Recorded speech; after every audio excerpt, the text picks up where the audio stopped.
Hello student, आज मैं आप लोगों के साथ कक्षा 12th के जो स्टूडेंट हैं उनका जो सबसे लास्ट यूनिट 5वीं यूनिट बायोडाइवर्सिटी एंड कंजर्वेशन जो आप लोगों की यूनिट चल रही थी उसमें मैं अगला तीसरा टॉपिक जो बहुत इंपॉर्टेंट है और यहाँ से आपके short very short multiple choice के क्वेश्चन बहुत सारे क्वेश्चन बोर्ड में पूछे जाते हैं।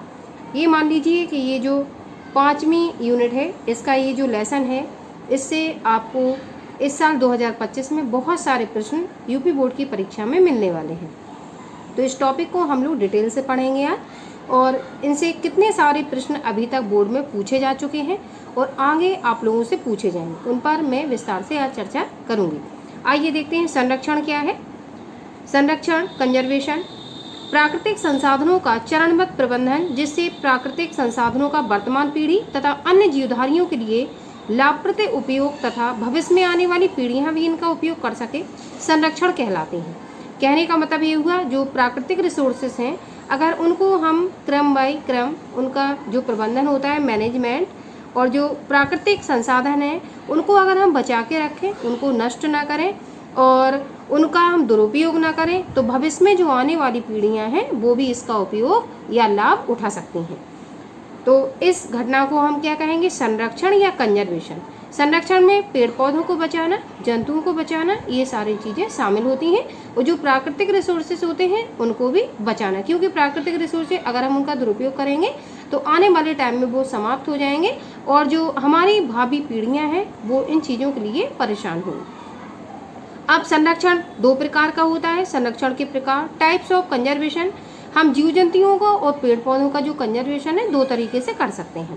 पहला स्वस्थानीय संरक्षण, दूसरा बाह्य स्थानीय संरक्षण।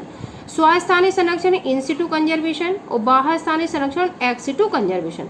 स्वस्थानीय संरक्षण का तात्पर्य है कि वहीं पे जहाँ जंतु का हैबिटेट है, जैसे कि शेर का हैबिटेट कहाँ पे है, जंगल में है, वहीं उसको संरक्षण प्रदान कर दिया जाए और वहाँ जो संरक्षण सरकारों द्वारा प्रदान किया जाता है या स्थानीय जो जीव जंतु रह रहे हैं और स्थानीय जो लोग हैं अगर उनको नुकसान ना पहुंचाएं और वहीं पे उनको सुरक्षा प्रदान कर दिया तो ऐसा संरक्षण स्वस्थानीय संरक्षण कहलाता है।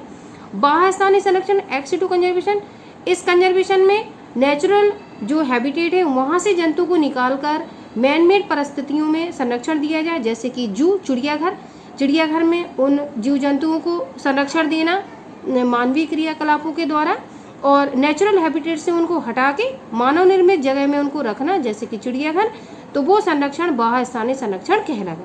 कहने का तात्पर्य हुआ इन सिटू कंजर्वेशन में हम जो प्राकृतिक उनका वासस्थान है जंतु का वहाँ से वहीं सीमित परिस्थितियाँ पैदा कर दी जाए और वहीं पर उनको सुरक्षा दे दी जाए और उनको वहाँ से निकाल के मैनमेड परिस्थितियों में न लाया जाए और प्राकृतिक परिस्थितियों में ही रखा जाए तो वो क्या कहलाएगा, स्वस्थानीय संरक्षण। और प्राकृतिक परिस्थितियों से निकालकर मानव निर्मित परिस्थितियों में रखा जाए, जैसे कि चिड़ियाघर, तो उसको हम कहेंगे बाह्य स्थानीय संरक्षण या एक्स सिटू कंजर्वेशन। ये तो मैंने अपनी भाषा में बताया, अब लिखना कैसे इसको आइए देखते हैं।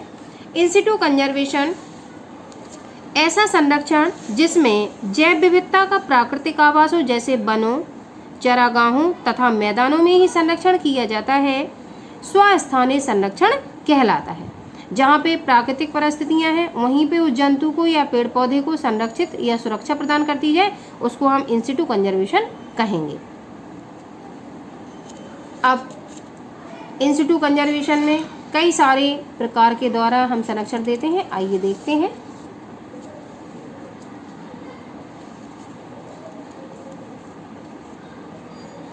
स्वस्थानीय संरक्षण निम्न प्रकार से किया जा सकता है। पहला, जैव संवेदी क्षेत्र तप्त स्थल, ये इम्पोर्टेंट है, इस लिख लेंगे आप लोग और एसएन डाल लेंगे, शॉर्ट नोट पूछा जाता है यहाँ से। दूसरा, राष्ट्रीय उद्यान बनाकर हम संरक्षण दे सकते हैं। तीसरा, वन्यजीव अभ्यारण्य बना के हम संरक्षण दे सकते हैं। चौथा, बाघ आरक्षित क्षेत्र, बाघों को वहीं पर सुरक्षा दे दी जाए, जैसे कि टाइगर प्रोजेक्ट शुरू किया गया है। जैव मंडल आरक्षित क्षेत्र, तो जयमंडल आरक्षित क्षेत्र भी वहीं पे जीव जंतु को सुरक्षा दी जाती जहाँ उसका हैबिटेट होता है।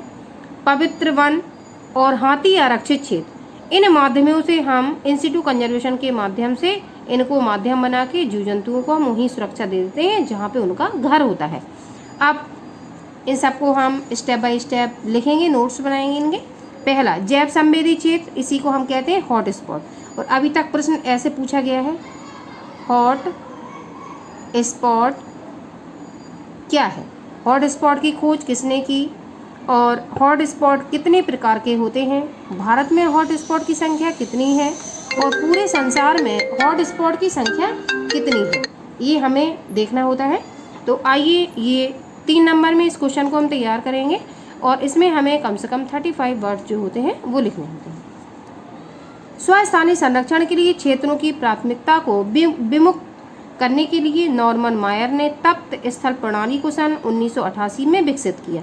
तो नॉर्मन मायर एक वैज्ञानिक थे, उन्होंने हॉटस्पॉट जो प्रणाली है उसको शुरू किया था। तो आपको जो जनक है उनका नाम लिखना होगा, ठीक है। और आगे देखेंगे, तप्त स्थल पृथ्वी पर पादप एवं जंतुओं की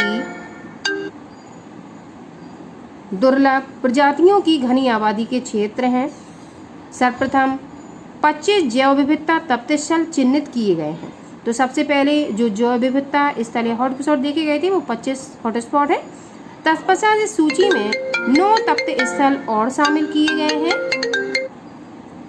अब संसार में कुल 34 जैव विविधता तप्त स्थल हैं। तो हमें जो 34 जैव विविधता तप्त स्थल हैं उनको याद रखना है। ये टोटल संख्या कितनी है, 34 है। और सबसे पहले जो खोजे गए थे वो हॉटस्पॉट की संख्या 25 थी। अब मेरे हिसाब से अपडेटेड डाटा के अनुसार अगर आप देखेंगे तो इन हॉटस्पॉट की संख्या 35 हो गई होगी, क्योंकि कम तो होते नहीं हैं, बढ़ ही जाते हैं। तो हमें इतने 35 शब्द तैयार करने होते हैं हॉटस्पॉट पे। अब हॉटस्पॉट कितने होते हैं या कितने हैं? हॉटस्पॉट हैं भारतीय तप्त स्थल और पश्चिमी घाट। भारतीय तप्त स्थल जो भारत में पाए जाने वाले हॉटस्पॉट हैं वो 2 प्रकार के हैं, पश्चिमी घाट और पूर्वी घाट। ये 2 भारतीय तप्त स्थल हैं, इन्हें हमें याद रखना है। यहाँ से आपके बहुविकल्पी प्रश्न बनते हैं। भारत के 3 जैव विविधता तप्त स्थल पश्चिमी घाट और श्रीलंका, पूर्वी हिमालय एवं इंडो बर्मा क्षेत्र में है। तो ये आपको याद रखना है। यहाँ से एक मल्टीपल चॉइस का क्वेश्चन जो है वो आ चुका है। तो हॉटस्पॉट पश्चिमी घाट को माना जाता है, श्रीलंका को, पूर्वी हिमालय को, इंडो बर्मा क्षेत्र ये माने जाते हैं। अब पश्चिमी घाट क्यों हॉटस्पॉट चिन्हित किया गया है? इसका क्षेत्रफल 1600 वर्ग किलोमीटर है। इसके अंतर्गत महाराष्ट्र, कर्नाटक, तमिलनाडु तथा केरल राज्यों का क्षेत्रफल आता है। यहाँ अधिकांश सदाबहार वन मिलते हैं, इसलिए इसको हॉटस्पॉट इसको चिन्हित किया गया है। अब दूसरा है भारत का पूर्वी हिमालय, ईस्टर्न हिमालय। इस क्षेत्र के अंतर्गत सिक्किम का अधिकांश भाग आता है। बांस एवं शीशम के वृक्ष भी काफी संख्या में मिलते हैं। इस क्षेत्र में स्तनधारी भी काफी संख्या में मिलते हैं, इसलिए इसको चिन्हित किया गया है इंडियन हॉटस्पॉट में। अब अगला शब्द, जब आप हॉटस्पॉट की परिभाषा लिखेंगे तो आगे मैंने आपको बताया वो शब्द आप वहाँ से ले लेंगे। और भारतीय तप्त स्थल 2 हैं, अगर आपको इनको डिफाइन नहीं करना है तो आप ओनली 2 नाम डाल सकते हैं कि भारतीय तप्त स्थल है पश्चिमी घाट और पूर्वी हिमालय है। अगला, हम संरक्षण किस विधि के द्वारा देंगे? तो राष्ट्रीय उद्यान बना के भी सरकार जीवों को संरक्षण दे सकती है। तो राष्ट्रीय उद्यान इंपॉर्टेंट है। अपडेटेड डाटा के अनुसार राष्ट्रीय उद्यानों की संख्या हमें पता होनी चाहिए। पहला राष्ट्रीय उद्यान कौन सा था, कहाँ था, ये भी हमें पता होना चाहिए और कितने सन में उसको बनाया गया था। आगे देखिए, वह क्षेत्र जो वन्यजीवों के लिए पूर्ण रूप से संरक्षित होता है तथा यहाँ शिकार खेलना, पशु चराना, फसल बोना निषेध होता है, राष्ट्रीय उद्यान कहलाता है। भारत में 104 राष्ट्रीय उद्यान हैं। जिम कॉर्बेट राष्ट्रीय उद्यान भारत का प्रथम राष्ट्रीय उद्यान है। इसकी स्थापना 1936 में हुई थी। यह उत्तराखंड में स्थित है। तो जितनी सारी मैंने अंडरलाइन दी हैं वो आपको तैयार करनी है। आप आगे देखेंगे, राष्ट्रीय उद्यान बना के भी हम संरक्षण कर सकते हैं, हॉटस्पॉट के माध्यम से हम संरक्षण करते हैं। तो हमने 2 विधियाँ देखी। अब अगला तीसरा देखेंगे, वन्य जीव अभयारण्य या शरण वाइल्ड लाइफ सेंचुरी। ये हिंदी में भी लिखा हुआ आता है, तो आपको हिंदी भी इसकी याद रखनी है, वाइल्ड लाइफ सेंचुरीज।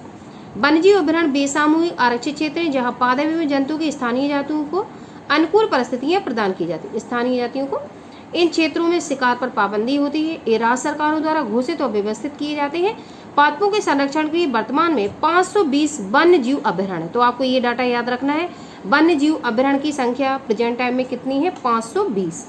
ठीक है। और पादपों को संरक्षित करने के लिए ये वन्य जीव अभयारण्य बनाए जाते हैं और स्टेट गवर्नमेंट पे इसका संरक्षण रहता है। और वो स्टेट गवर्नमेंट ही सारे रूल रेगुलेशन जनता के लिए निकालती है, किस तरीके से यहाँ पे क्या क्या चीज़ें वर्जित है।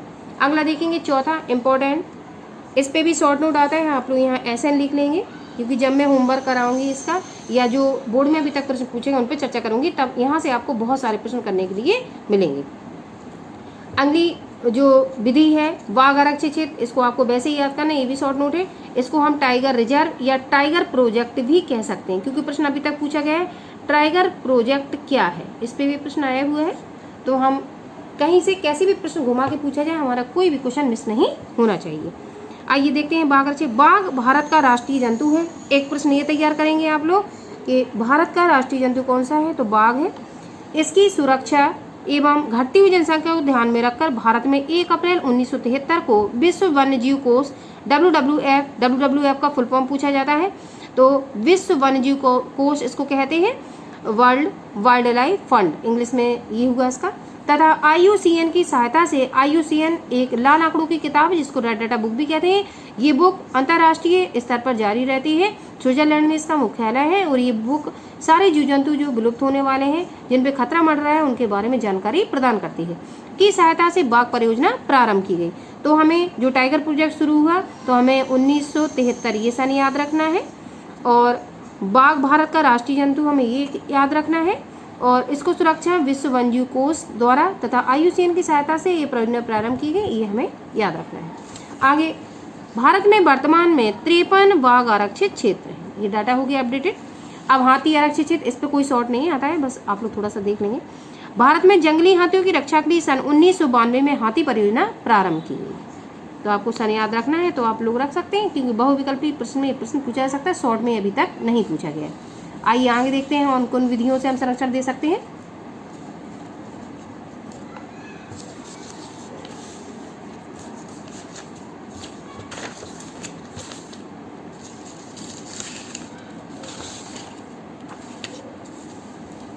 आगे, जैव मंडल आरक्षित क्षेत्र, ये बहुत इंपॉर्टेंट आपका शॉर्ट नोट है, देखो मैंने डाला हुआ भी है और इम्पोर्टेंट भी इस पे लिखा है मैंने। तो आप लोग 5वीं जो हेडिंग है संरक्षण की वो देखेंगे, जैव मंडल आरक्षित क्षेत्र, इसी को इंग्लिश में कहेंगे बायोस्फीयर रिजर्व। अब बायोस्फीयर रिजर्व क्या है, मैंने एक चित्र भी डाला है, आप लोग भी अच्छे स्कोरिंग करने के लिए एक छोटे से चित्र को डालेंगे। एक जैव मंडल आरक्षित क्षेत्र की संरचना, पहले हम थ्योरी देखेंगे, इसके बाद इसको समझेंगे। जैव मंडल आरक्षित क्षेत्र में एक सीमा तक मानवीय गतिविधियां जारी रहती हैं, लेकिन इन गतिविधियों से जैव संपदा को कोई नुकसान नहीं पहुंचने दिया जाता है। जैव मंडल आरक्षित क्षेत्र का विचार यूनेस्को 1975 द्वारा दिया गया। अब जैव मंडल आरक्षित क्षेत्र जो है, इसमें 3 जोन होते हैं। 3 जोन में ये किस तरीके से कौन सी गतिविधियां मना होती हैं, आइए वो देखते हैं थ्योरी के माध्यम से। सबसे पहला जो क्षेत्र होगा, इसमें हम देखेंगे, सबसे पहला जो क्षेत्र होगा वो परिचालन क्षेत्र होगा। अब इस चित्र में हम देखेंगे, ये क्षेत्र आपको सबसे बाहर का सर्कल जो दिख रहा है, ये परिचालन क्षेत्र है। इसमें यह जैव मंडल आरक्षित क्षेत्र का बाहरी क्षेत्र है। अब आप फिगर में देखिए, ये सबसे बाहर का गोला है, ठीक है। इस क्षेत्र में मानव बस्ती होती है, तो इस वाले क्षेत्र में मानव रह सकते हैं। अब दूसरा जो क्षेत्र है प्रतिरोधक क्षेत्र है, तो थ्योरी में हम देखेंगे प्रतिरोधक क्षेत्र, बफर जोन, परिचालन के अंदर का क्षेत्र प्रतिरोधक क्षेत्र कहलाता है। इसमें सीमित मानवीय क्रियाएं होती हैं। तो सेकंड ये प्रतिरोधक क्षेत्र हम डिनोट करेंगे। सेकंड जो सर्कल है प्रतिरोधक क्षेत्र का है, यहाँ पे जो गतिविधियां होंगी मानवीय वो मना होंगी, और पहले वाले परिचालन क्षेत्र में मानव रहते हैं। अब तीसरा देखेंगे हम, तीसरा केंद्रीय क्षेत्र होगा, जिसको हम कोर जोन कहेंगे। यह जैव मंडल का केंद्रीय भाग है। इस भाग में मानवीय क्रियाकलाप पूर्णतः प्रतिबंधित रहता है। यह भाग पूरी तरह जीवों के लिए संरक्षित होता है। 2011 तक भारत में 18 जैव मंडल आरक्षित क्षेत्र हैं। अब जैव मंडल आरक्षित क्षेत्रों की संख्या 18, ये आपको मोस्ट इम्पॉर्टेंट है, ये आपको याद रखनी है, ठीक है। अब 3 जोन हमने देखे कौन कौन से, चित्र के माध्यम से। पहला परिचालन क्षेत्र, दूसरा प्रतिरोधक क्षेत्र, तीसरा केंद्रीय क्षेत्र। परिचालन क्षेत्र में मानवीय बस्तियां रहती हैं। प्रतिरोधक क्षेत्र में जो मानवीय क्रियाकलाप होते हैं वो उन गतिविधियों पे नियंत्रण रहता है, और ये परिचालन क्षेत्र के अंदर आता है। सबसे बीच में जो क्षेत्र होता है उसको केंद्रीय क्षेत्र कहते हैं। ये क्षेत्र केवल जंतुओं के लिए संरक्षित रखा जाता है, और कोई भी मानवीय क्रियाकलाप इसमें नहीं होता है, जैसे कि शिकार करना, जंतुओं को हानि पहुंचाना, कुछ भी नहीं होगा। आइए जैव मंडल आरक्षित क्षेत्र का महत्व। अब जैव मंडल आरक्षित का महत्व अलग से भी कई प्रश्नों में पूछा गया है। आइए देखते हैं। जैवमंडल आरक्षित के महत्व निम्नलिखित हैं।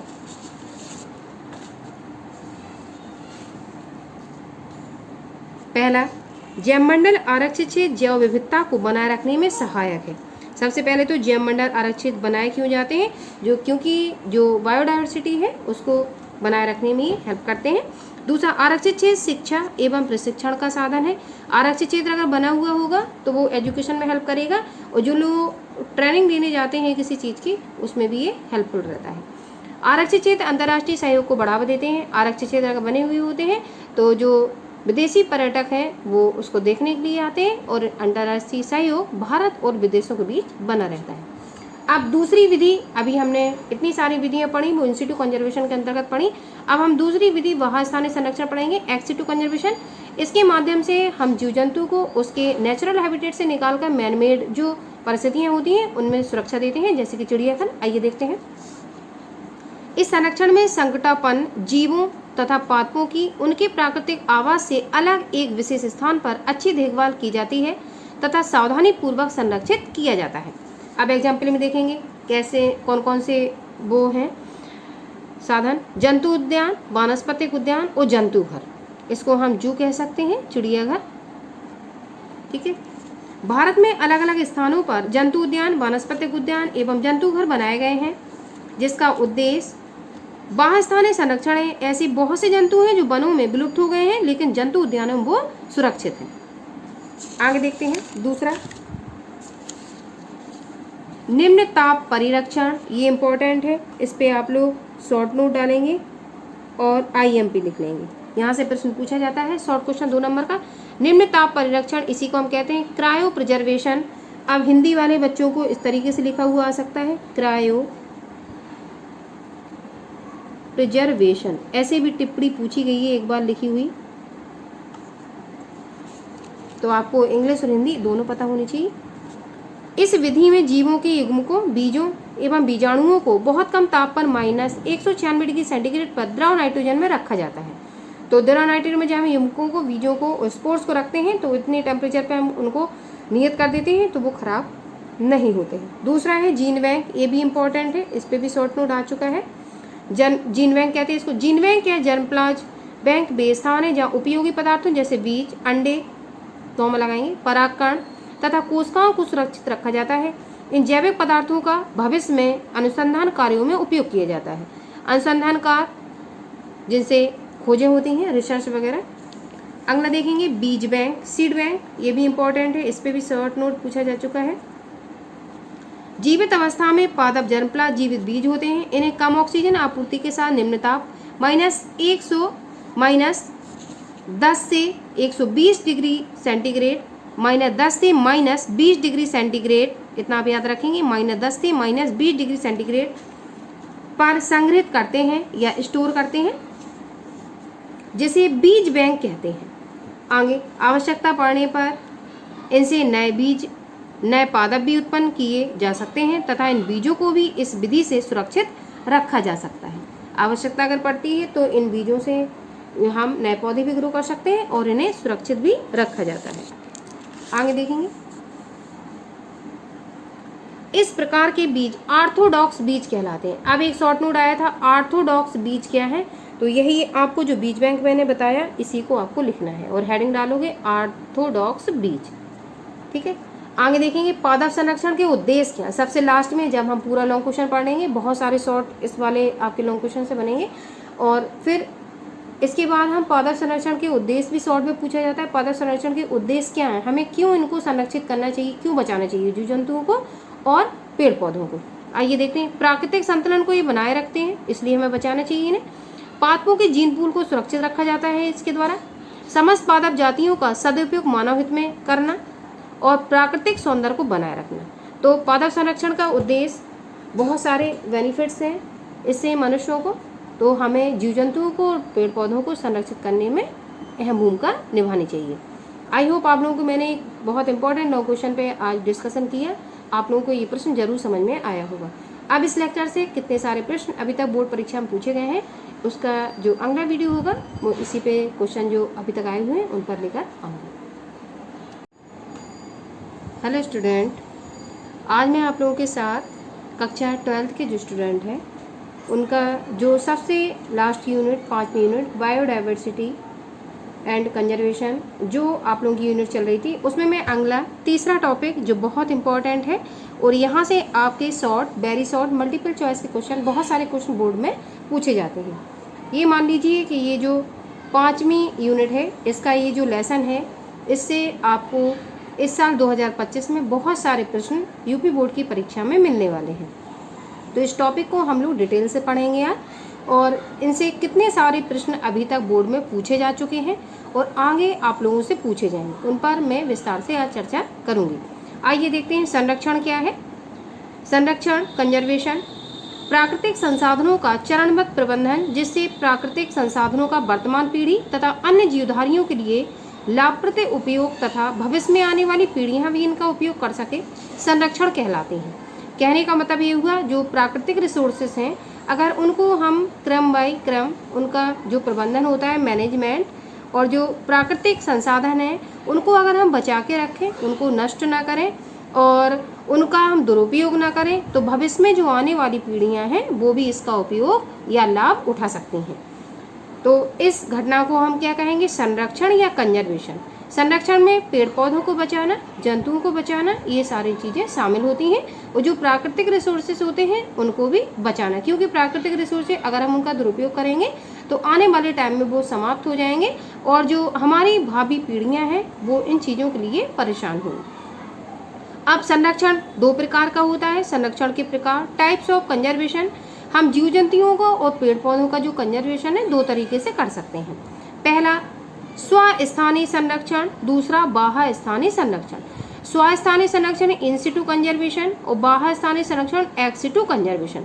स्वस्थानीय संरक्षण का तात्पर्य है कि वहीं पे जहाँ जंतु का हैबिटेट है, जैसे कि शेर का हैबिटेट कहाँ पे है, जंगल में है, वहीं उसको संरक्षण प्रदान कर दिया जाए, और वहाँ जो संरक्षण सरकारों द्वारा प्रदान किया जाता है या स्थानीय जो जीव जंतु रह रहे हैं और स्थानीय जो लोग हैं अगर उनको नुकसान ना पहुँचाएं और वहीं पे उनको सुरक्षा प्रदान कर दी है, तो ऐसा संरक्षण स्वस्थानीय संरक्षण कहलाता है।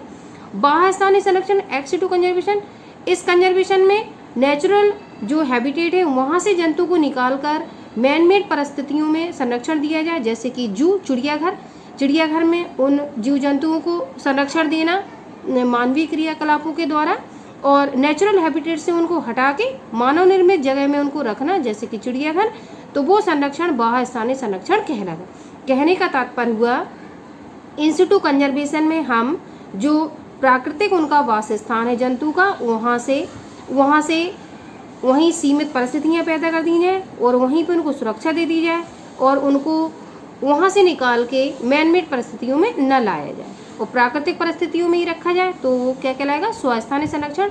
और प्राकृतिक परिस्थितियों से निकालकर मानव निर्मित परिस्थितियों में रखा जाए, जैसे कि चिड़ियाघर, तो उसको हम कहेंगे बाह्य स्थानीय संरक्षण या एक्स सिटू कंजर्वेशन। ये तो मैंने अपनी भाषा में बताया, अब लिखना कैसे इसको आइए देखते हैं।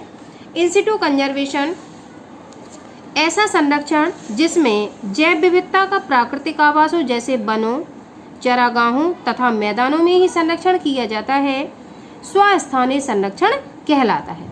जहाँ पे प्राकृतिक परिस्थितियाँ हैं वहीं पे उस जंतु को या पेड़ पौधे को संरक्षित या सुरक्षा प्रदान करती जाए, उसको हम इन सिटू कंजर्वेशन कहेंगे। अब इन सिटू कंजर्वेशन में कई सारे प्रकार के द्वारा हम संरक्षण देते हैं, आइए देखते हैं।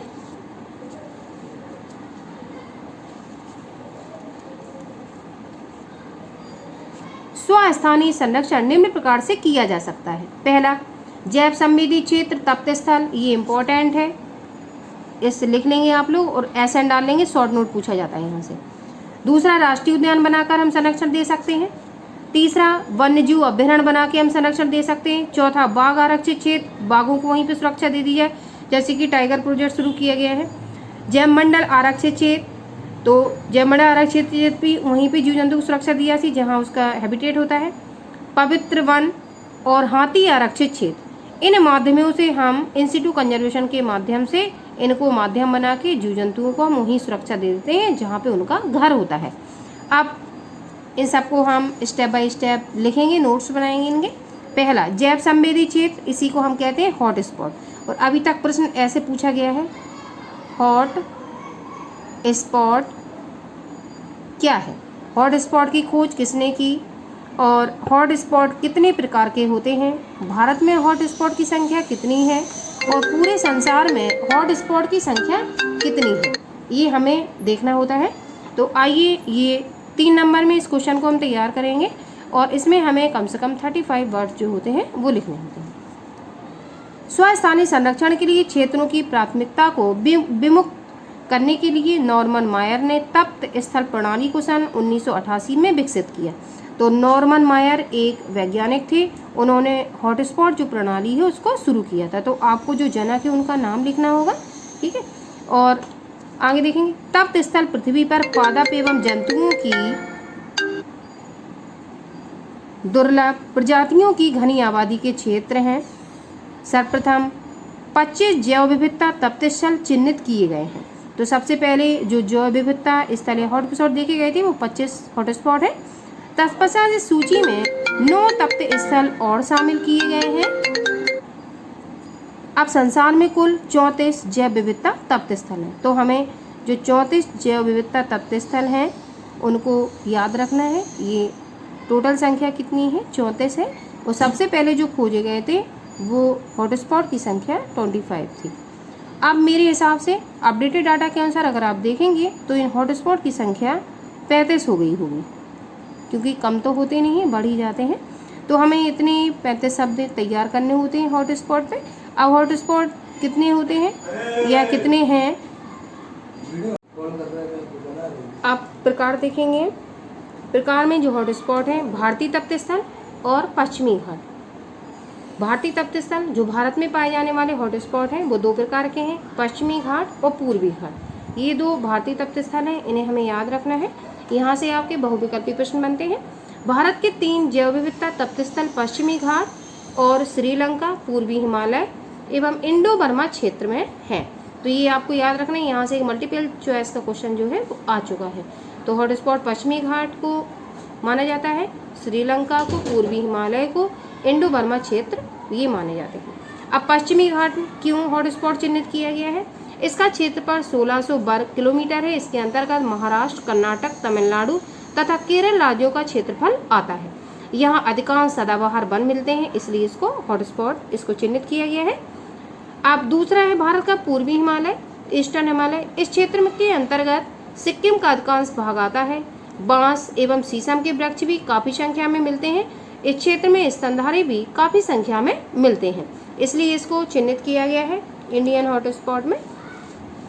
अब अगला शब्द, जब आप हॉटस्पॉट की परिभाषा लिखेंगे तो आगे मैंने आपको बताया वो शब्द आप वहाँ से ले लेंगे। और भारतीय तप्त स्थल 2 हैं, अगर आपको इनको डिफाइन नहीं करना है तो आप ओनली 2 नाम डाल सकते हैं कि भारतीय जो तप्त स्थल है पश्चिमी घाट और पूर्वी हिमालय है। अगला, हम संरक्षण किस विधि के द्वारा देंगे, तो राष्ट्रीय उद्यान बना के भी सरकार जीवों को संरक्षण दे सकती है। तो राष्ट्रीय उद्यान इंपॉर्टेंट है। अपडेटेड डाटा के अनुसार राष्ट्रीय उद्यानों की संख्या हमें पता होनी चाहिए। पहला राष्ट्रीय उद्यान कौन सा था, कहाँ था, ये भी हमें पता होना चाहिए और कितने सन में उसको बनाया गया था। आगे देखिए, वह क्षेत्र जो वन्यजीवों के लिए पूर्ण रूप से संरक्षित होता है तथा यहाँ शिकार खेलना, पशु चराना, फसल बोना निषेध होता है, राष्ट्रीय उद्यान कहलाता है। भारत में 104 राष्ट्रीय उद्यान हैं। जिम कॉर्बेट राष्ट्रीय उद्यान भारत का प्रथम राष्ट्रीय उद्यान है। इसकी स्थापना 1936 में हुई थी। यह उत्तराखंड में स्थित है। तो जितनी सारी मैंने अंडरलाइन दी हैं वो आपको तैयार करनी है। आप आगे देखेंगे, राष्ट्रीय उद्यान बना के भी हम संरक्षण कर सकते हैं, हॉटस्पॉट के माध्यम से हम संरक्षण करते हैं। तो हमने 2 विधियाँ देखी।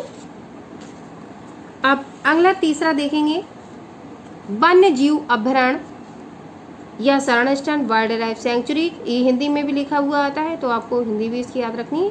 वाइल्ड लाइफ सेंचुरीज वन्यजीव अभयारण्य बेसामूहिक आरक्षित क्षेत्र है जहाँ पादप एवं जंतु की स्थानीय जातियों को अनुकूल परिस्थितियाँ प्रदान की जाती हैं। स्थानीय जातियों को इन क्षेत्रों में शिकार पर पाबंदी होती है। ये राज्य सरकारों द्वारा घोषित और व्यवस्थित किए जाते हैं।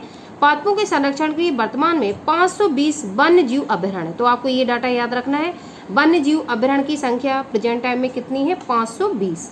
ठीक है। और पादपों को संरक्षित करने के लिए ये वन्य जीव अभयारण्य बनाए जाते हैं और स्टेट गवर्नमेंट पे इसका संरक्षण रहता है। और वो स्टेट गवर्नमेंट ही सारे रूल रेगुलेशन जनता के लिए निकालती है, किस तरीके से यहाँ पे क्या क्या चीज़ें वर्जित है। अगला देखेंगे चौथा इम्पोर्टेंट, इस पे भी शॉर्ट नोट आता है, आप लोग यहाँ SN लिख लेंगे, क्योंकि जब मैं होमवर्क कराऊंगी इसका या जो बोर्ड में अभी तक प्रश्न पूछेंगे उन पर चर्चा करूंगी, तब यहाँ से आपको बहुत सारे प्रश्न करने के लिए मिलेंगे। अगली जो विधि है बाघ आरक्षित क्षेत्र, इसको आपको वैसे ही याद करना है, ये भी शॉर्ट नोट है।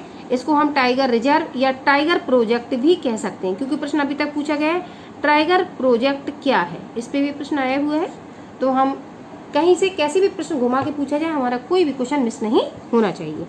आइए देखते हैं बाघ आरक्षित। बाघ भारत का राष्ट्रीय जंतु है। एक प्रश्न ये तैयार करेंगे आप लोग कि भारत का राष्ट्रीय जंतु कौन सा है, तो बाघ है। इसकी सुरक्षा एवं घटती हुई जनसंख्या को ध्यान में रखकर भारत में 1 अप्रैल 1973 को विश्व वन्यजीव कोष WWF का फुल फॉर्म पूछा जाता है, तो विश्व वन्यजीव कोष इसको कहते हैं, world wild life fund English में ये हुआ इसका। तथा IUCN की सहायता से, IUCN एक लाल आंकड़ों की किताब है जिसको रेड डाटा बुक भी कहते हैं। ये बुक अंतर्राष्ट्रीय स्तर पर जारी रहती है, स्विट्जरलैंड में इसका मुख्यालय है, और ये बुक सारे जीव जंतु जो विलुप्त होने वाले हैं, जिन पे खतरा मंड रहा है, उनके बारे में जानकारी प्रदान करती है। की सहायता से बाघ परियोजना प्रारंभ की गई। तो हमें जो टाइगर प्रोजेक्ट शुरू हुआ तो हमें 1973 ये सन याद रखना है, और बाघ भारत का राष्ट्रीय जंतु हमें ये याद रखना है, और इसको सुरक्षा विश्व वन्यजीव कोष द्वारा तथा IUCN की सहायता से ये परियोजना प्रारंभ की गई, ये हमें याद रखना है। आगे, भारत में वर्तमान में 53 बाघ आरक्षित क्षेत्र हैं, ये डाटा हो गया अपडेटेड। अब हाथी आरक्षित क्षेत्र, इस पर कोई शॉर्ट नहीं आता है, बस आप लोग थोड़ा सा देख लेंगे।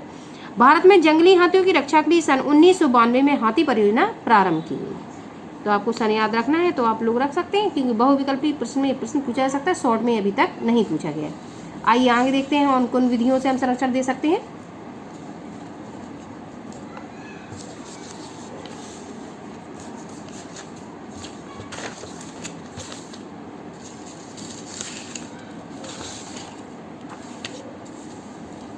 आगे,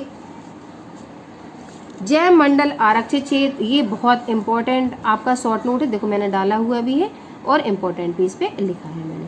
तो आप लोग 5वीं जो हेडिंग है संरक्षण की वो देखेंगे, जैव मंडल आरक्षित क्षेत्र, इसी को इंग्लिश में कहेंगे बायोस्फीयर रिजर्व। अब बायोस्फीयर रिजर्व क्या है, मैंने एक चित्र भी डाला है, आप लोग भी अच्छे स्कोरिंग करने के लिए एक छोटे से चित्र को डालेंगे। एक जैव मंडल आरक्षित क्षेत्र की संरचना, पहले हम थ्योरी देखेंगे, इसके बाद इसको समझेंगे। जैव मंडल आरक्षित क्षेत्र में एक सीमा तक मानवीय गतिविधियां जारी रहती हैं, लेकिन इन गतिविधियों से जैव संपदा को कोई नुकसान नहीं पहुंचने दिया जाता है। जैव मंडल आरक्षित क्षेत्र का विचार यूनेस्को 1975 द्वारा दिया गया। अब जैव मंडल आरक्षित क्षेत्र जो है, इसमें 3 जोन होते हैं। 3 जोन में ये किस तरीके से कौन सी गतिविधियां मना हो रही हैं, आइए वो देखते हैं थ्योरी के माध्यम से। सबसे पहला जो क्षेत्र होगा इसमें हम देखेंगे, सबसे पहला जो क्षेत्र होगा वो परिचालन क्षेत्र होगा। अब इस चित्र में हम देखेंगे, ये क्षेत्र आपको सबसे बाहर का सर्कल जो दिख रहा है ये परिचालन क्षेत्र है। इसमें यह जैव मंडल आरक्षित क्षेत्र का बाहरी क्षेत्र है। अब आप फिगर में देखिए, ये सबसे बाहर का गोला है, ठीक है। इस क्षेत्र में मानव बस्ती होती है, तो इस वाले क्षेत्र में मानव रह सकते हैं। अब दूसरा जो क्षेत्र है प्रतिरोधक क्षेत्र है, तो थ्योरी में हम देखेंगे प्रतिरोधक क्षेत्र, बफर जोन, परिचालन के अंदर का क्षेत्र प्रतिरोधक क्षेत्र कहलाता है। इसमें सीमित मानवीय क्रियाएं होती हैं। तो सेकंड ये प्रतिरोधक क्षेत्र हम डिनोट करेंगे। सेकंड जो सर्कल है प्रतिरोधक क्षेत्र का है, यहाँ पे जो गतिविधियां होंगी मानवीय वो मना होंगी, और पहले वाले परिचालन क्षेत्र में मानव रहते हैं। अब तीसरा देखेंगे हम, तीसरा केंद्रीय क्षेत्र होगा जिसको हम कोर जोन कहेंगे। यह जैव मंडल का केंद्रीय भाग है। इस भाग में मानवीय क्रियाकलाप पूर्णतः प्रतिबंधित रहता है। यह भाग पूरी तरह जीवों के लिए संरक्षित होता है। 2011 तक भारत में 18 जैव मंडल आरक्षित क्षेत्र हैं। अब जैव मंडल आरक्षित क्षेत्रों की संख्या 18, ये आपको मोस्ट इम्पॉर्टेंट है, ये आपको याद रखनी है, ठीक है। अब 3 जोन हमने देखे कौन कौन से, चित्र के माध्यम से। पहला परिचालन क्षेत्र, दूसरा प्रतिरोधक क्षेत्र, तीसरा केंद्रीय क्षेत्र। परिचालन क्षेत्र में मानवीय बस्तियां रहती हैं। प्रतिरोधक क्षेत्र में जो मानवीय क्रियाकलाप होते हैं वो उन गतिविधियों पे नियंत्रण रहता है, और ये परिचालन क्षेत्र के अंदर आता है। सबसे बीच में जो क्षेत्र होता है उसको केंद्रीय क्षेत्र कहते हैं। ये क्षेत्र केवल जंतुओं के लिए संरक्षित रखा जाता है, और कोई भी मानवीय क्रियाकलाप इसमें नहीं होता है, जैसे कि शिकार करना, जंतुओं को हानि पहुंचाना, कुछ भी नहीं होगा। आई होप आप जैवमंडल आरक्षित क्षेत्र का महत्व। अब जैवमंडल आरक्षित का महत्व अलग से भी कई प्रश्नों में पूछा गया है। आइए देखते हैं। जैवमंडल आरक्षित के महत्व निम्नलिखित हैं।